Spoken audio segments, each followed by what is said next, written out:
அழிக்க வேண்டும் என்பதற்காக அவர்களுக்கு கொடுத்த விஷம்.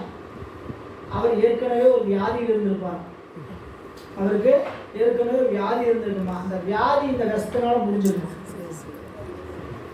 உலகத்துல அவரை தீர்க்க வேண்டும் என்று, அவரை அழிக்க வேண்டும் என்று கொடுத்த விஷம் அவர் என்ன முடிச்சுக்கலாம், அவருக்கு இருந்த ஒரு தீராத நோயை தீர்த்து விட்டதான்.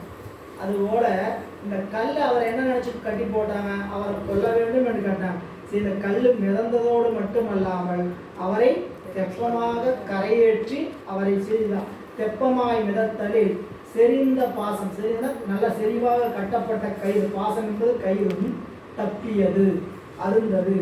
அதன் விசை இருந்த நம் நாயனார் தாவில் செய்யும் மெய்ப்பெரும் தொண்டனார், குற்றமில்லாத மெய் பொருளை பொருளாக கொண்ட தொண்டராயின் நாயனார் விளங்கி தோன்றினார். அவர் சுவாமி அப்படி கரையேறும்போது எப்படியா எப்படி நீற்றறையிலிருந்து வரும்போது உடம்பெல்லாம் ஜொலிச்சதோ, துன்பம் வர வர வர வர ஆன்மாவினுடைய அறிவு பக்குவப்படும் என்பதை உணர்ந்து கொள்ளணும். இன்பம் வர வர வர ஆன்மாவின் அறிவு பக்குவப்படாது. இன்பத்தில் இருக்கிறது வரைக்கும் ஆன்மாவுக்கு பக்குவ குறைவு மட்டும்தான் இருக்கு. இந்த உறுதியா துன்பம் இருக்குதா, நாம் உறுதிப்பாட்டோட ஆன்மா பக்குவம் அடையுதுன்னு நினைங்க. இன்பத்தில் இருந்தீங்கன்னா ஆன்மா மயக்கத்தில் இருக்குது, தெளிவில் இல்லைன்னு நினைங்க. நமக்கு துன்பம் என்பது இறைவன் உடம்புக்கு கொடுத்திருக்கக்கூடிய ஒரு வாய்ப்பு. என்ன வாய்ப்புன்னு கேட்டீங்கன்னா, இறைவனை அறிவதற்கான வாய்ப்பு.